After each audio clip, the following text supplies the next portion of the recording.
Alright, so I needed to make a video. As you notice my hair is falling out, just primarily in this area. When I was younger, I used to have bangs up at the front, and I primarily, about this area is where I plucked my hair occasionally. I would be much more full around this area. Still not necessarily noticeable, but when it got to go, right? And anyway, I probably would maybe probably 4 to 5 years added to that if I never plucked my, because plucking hair is like the worst thing you can do to your hair. But it's not bad for almost 43 years old. Anyway, so I wanted to talk about a few things about this CNA stuff. So I've been filling out this book. I only got like 3 hours today of studying, and even though I was at the library, at the college library for like 8 hours, I was kind of just doing some other stuff, setting up appointments and fiddling with some other stuff I needed to take care of with exams, figuring out what I needed to tear, but it wasn't just direct studying like I was for about 3 hours. And what I'm doing is I'm going, like I've already talked about, is I'm going through this book, and I'm going through this entire book. I'm going to go page by page, and I literally just write down exactly what the meaning is. There's no answer to this book. So what I do is I go on Google and I ask a question. I literally just read out on voice command or voice speech or whatever, and I ask the question to see what the reply's at, and to what's best fitting for the answer. And then when I complete this book, give it to, I don't know, a teacher or whatever. Hopefully, maybe at the end of class, patient care technician, and then have another book to look over, and they can tell me how much I got wrong. Hopefully, it's 100%. That's what I'm shooting for. But I was thinking, when I hopefully, it was kind of a very frustrating day, because I really wanted to. I got to be able to do the exam. I wanted my mother to take me to Saturday and Sunday, but they don't have the exam, so I have to do it on my own. So I have a schedule for this Monday, the test. I'm going to get this completed. When I tried to schedule the clinicals, it's not available until the 19th, and I was only one day, and that's still like 4 weeks.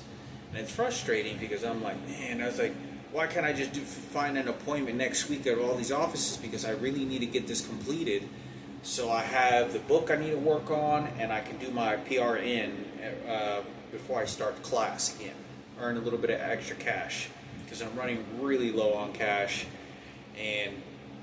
on money, and I need that just because I have my source of food, my good vegetables that I need at Subway when I get to college, right? I have my good vegetables that I need. My bread, my vegetables, my body needs, keep my brain functioning healthy, and then I keep my minimal food. So I keep, try to keep the amount of food that I even have in my stomach at a good sense, just what my body needs, maybe just a little bit over that when it comes to, vegetables, right? And especially fruit. But, so that's, so I have to wait till the 17th, then it takes a day to grade it, and then, so I'm probably not going to even be able to work as a PRN. Maybe a few days, I don't even know, maybe just a couple of days, so I guess it's not too bad. Maybe I'll get paid pretty good for a couple of days. So maybe like on the 20th, I'll give a call a couple of places and get me started. Hopefully, I don't know, it's kind of pretty fast. Usually they always wait, they usually call, I don't know how they call nursing homes, whether they respond really fast like normal Indeed jobs that I've applied for, because I'm really good at looking for jobs. Hopefully maybe it's faster, and then, get me signed on, and then boom, I'm working, 3-4 days at least, and then I'm off to school, and, earn a couple of extra $100 for food, for Subway food. So I have my lunch. I get there in the morning after after class, I have my lunch, or I can get there early and have a Subway breakfast. Um, and I don't know if they don't have Subway breakfast. It's a college campus, and so and then just to stay sort of focused on that in class and school and studying, right? But I was thinking about something that was more important. Uh, Even though, like, my intentions is 100%, call the temp agencies, temp agencies, and get to the locations I need to get to, right? I'm gonna ask them, say, okay, where in the state of Florida, where in the state of New York, where in the state of California do you need me? And maybe I'll go to New York. Why not? Why not? We'll just say, okay, you know what? New York City. Tell me anywhere in New York City. Find me a place to live. I'm there. 2-month assignment, 3-month assignment. I'm there. So I can go there, Florida. Do there an assignment for near Disneyland. Go out there for in Orlando, Florida. Maybe they have a place in there. I'm pretty sure because they're just everywhere, right? Plus, I'll have a patient care technician, and I'm like way much more hireable than a regular CNA because I'll have that, and I could tell my experiences, so I'll be a really good candidate for a higher possibility being hired for an employee. California, go to LA, go to a nursing home there. What else? Lawrence, Kansas. But just depends on how the CNA's transferred, because then when I get there I have to retake the test. So I'll have to retake the test, and good thing I have this, and I'm going to have my notes with me, so I feel confident I'll pass the test again. We'll see how things go whenever my clinicals go. Depending on how well I'm able to kind of go through this process will determine how well I go easier through the process of the other states whenever I do the clinical. So I get there, pay my fee, schedule an exam, boom, have my CNA transferred.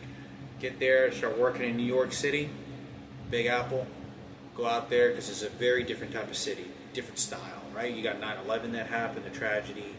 You have, the plane that landed in the ocean, or like the Hudson Lake. You have Robert, Palomo, who does the royal weddings there. My brother, or my stepbrother, that my dad's first, my Uncle Richard, they live like near the Apple, like in Madison Square Garden. And I mean, he was doing royalty stuff there. So it'd be great, maybe go out there. But I was thinking that there's this girl that one of the only girls that I've ever known, the hottest girls that I've ever known, had a plastic anemia.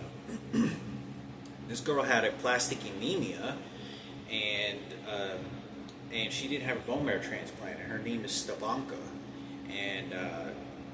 or she goes by, she was on a celebrity TV show, and she's from Czechoslovakia, or Czech Republic. I'm sorry, I think it's Czech Republic. I'm a little lost with the countries over there, but I think it's like Czech Republic.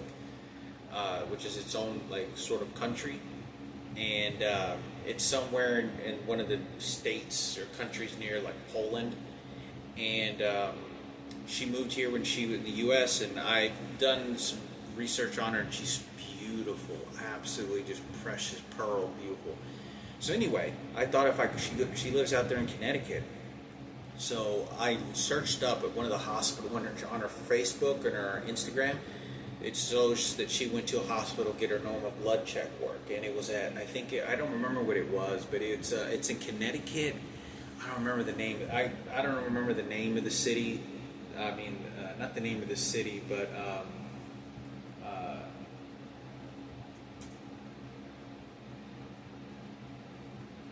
I don't remember the name of the city that she was located at, but I just know it was in Connecticut.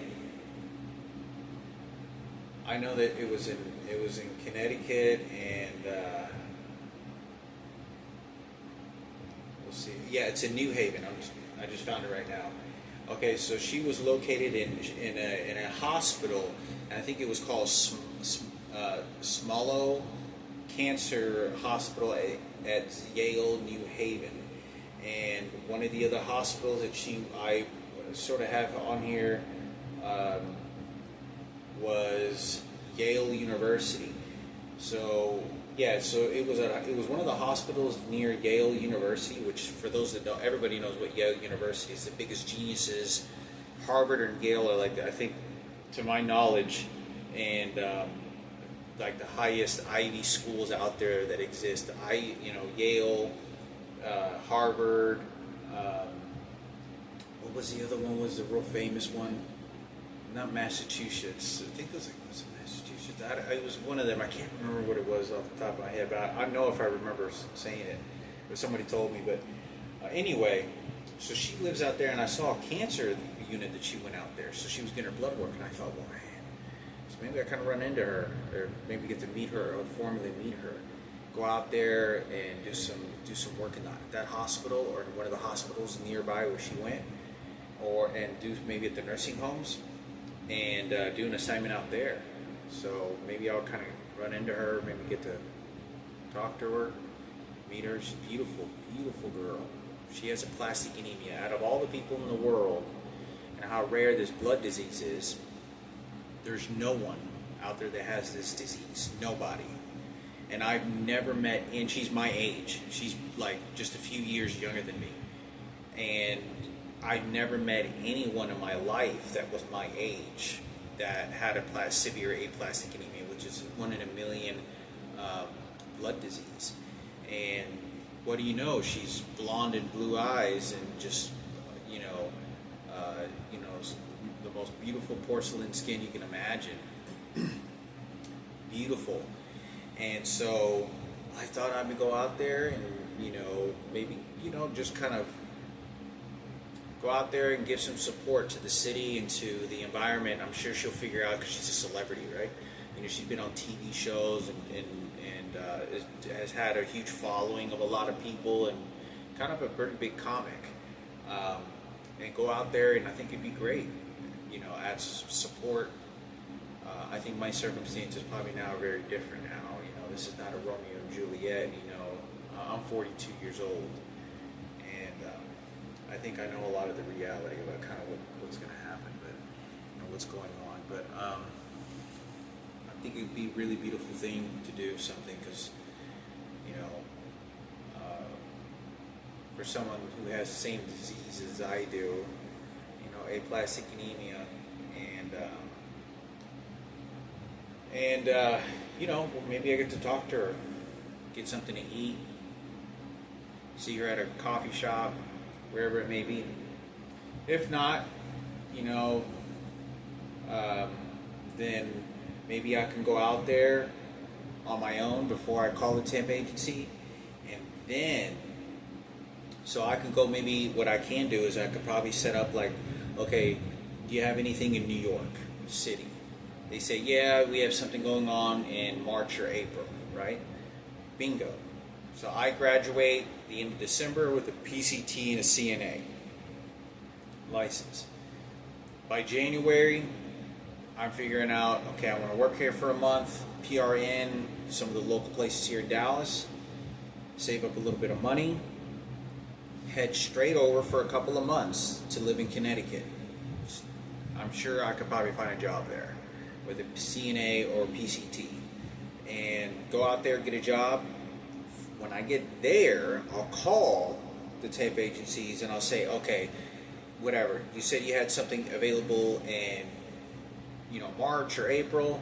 Okay, I'm gonna head over there now. So I spend a couple of months in Connecticut, New Haven, and then I go to New York City. Or I think that's probably going to be a top pick for me, is to go to New Haven, Connecticut. That's going to be the big one for me. I really don't want to skip out on that. Maybe I'll run into her. I did see her once at Walmart in Lawrence, Kansas. I saw her once there, and I didn't say it was whenever I was talking to, what's her name? Madison Cooper, Ken Cooper's daughter.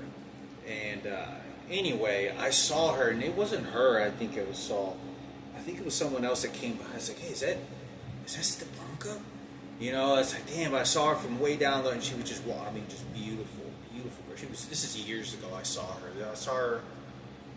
It's probably been about 5 years now, and when I saw her, she was just, beautiful. mean, just unbelievable. And I saw her do this. She goes, you know me? And so anyway, I didn't go chasing her down. I was like, damn, I was when that was her. I probably should have went over there and tried to talk to her in person, but I didn't. And I was kind of stuck in this conversation with what was kind of going on with this, because there was some of the stuff that was going on. And so I just let her be for the moment. And but anyway, I thought I would, I thought I would come by and, say some hello and bring some good vibes, because it's a unfortunate disease, and it's a very pretty young lady who would probably enjoy to meet someone as myself who has aplastic anemia, and now is working in a hospital, and given some recognition that I'm aware of her being. So anyway, there's also Lawrence, Kansas. I can go back to that. So I've been to that city too many times. So a lot of times. So I was thinking maybe go to Orlando, Florida. I was thinking Los Angeles, LA. Obviously, you got all the Hollywood actors, the singers, and all that crap entertainment. But going there into a nursing home, going there to a patient care technician, but primarily there to work in a nursing home, would be very, very well. Would be very, very good. There's also what else? What other cities? Chicago, possibly, probably not. Maybe Chicago. I would have to figure out when I get to a city. Hawaii. There's another city I could go to.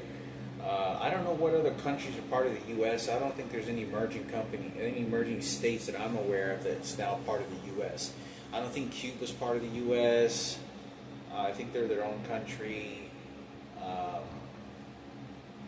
British Virgin Islands, no, that's not U.S. Puerto Rico's not the U.S. They're their own country.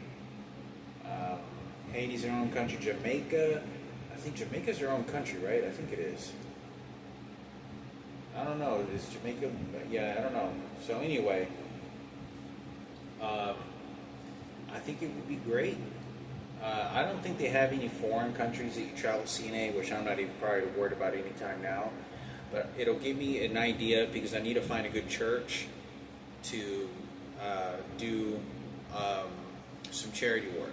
Okay, because me traveling and going and taking care of sick people and people that are very, very ill, or people that are bedridden, or people that are just old and don't have don't have too much time left, would kind of get me adjusted to the atmosphere, to how you get up in the morning or the night shift, whatever it may be, to start adjusting what it is to sort of kind of travel a little bit doing the CNA stuff and earn some pretty good income. And so when I find a good church that does like some sort of what do they call it, missionary work, I find a good church that allows me to do missionary work, which a lot of the times the church, good churches that have good missionary work, they go to places that are out of the U.S. that are really bad. And I'm talking about, like, if I'm going to go to a place that's going to do, it's not going to be a country that was like, well, there's already this kind of bad stuff in the U.S. I'm talking about like that, like you sort of sleep in a hut, you see, pretty bad starving people, there's a lot of bad, stuff with the lack of a lot of supplies that you need to survive. And so do this to sort of supply and help those, and sort of give some sort of Jesus blessings, and to help, and give some blessings to that, for that time being that we're there. There's places like what else? I think there's places in like Jerusalem. I'm sure there's places that have had some war attacks that are not having any wars or anything, and can go out there as church members and strictly be out there only for that reason. Like there could be some sort of war-torn places that just got bombed and shot up pretty bad, and there's just a bunch of homeless people and families staying in a huge place in Russia where the war has long been gone. The soldiers, no violence or anything. It's just the remains of what's left of what the ruins are, and they're needing some patient care technicians, or they're needing some CNAs, and there's obviously going to be registered nurses and this groups of people and this missionary working to go out there and do something that's really affects people. And my primarily thoughts of it is like Africa. Africa, for everybody's always known, has the poorest of the hardest economic struggles and starvation problems for a very long time. There's people with HIV. There's people that don't have the healing of anything. There's lots of little kids that are starving to death and suffering a lot. And I think going there with the church, I know the church I've seen so many different organizations throughout my life. We always used to see this on the TV channels, people going to Africa because it was so bad. I mean, the poor and the wars that were going on in certain areas were just beyond any expression. That was just unbelievably bad. People were still living in straw huts and stuff. So I think that would be really great. So it starts to sort of get my feet dabbled and my experiences dabbled to sort of be able to experience that. And before I ever get to that, I have to have the traveling experience of, go to New York, or go to Orlando, Florida, or go to Connecticut, go to LA, where all that crap is, entertainment. Go to some really accountable places, maybe Tennessee, maybe Alaska, maybe Hawaii. I know Hawaii's pretty poor. Maybe go to Alaska, where, I know that Alaska isn't really poor, but it's very scarce in populations in some places where they don't have the education and they don't have the economic growth of the offices and buildings in those areas, and they would lack CNAs and patient care technicians and maybe do something like that. I think that would be really great. I know Alaska's freezing. I'm sure there's some places out there, in like Fairbanks, which I've been to Fairbanks before, go out there for a couple months. The only thing about the traveling situation that I'm sort of preoccupied is I have to kind of manage my money because, okay, I got to take this flight and I got to take this flight. But I know that, you know what? At the end of this year, they have the special coupon deal that they have on the airline that's really discounted. The best prices of the airline has the best fuel efficiency for eco-friendly planes. And I can't remember what, Frontier.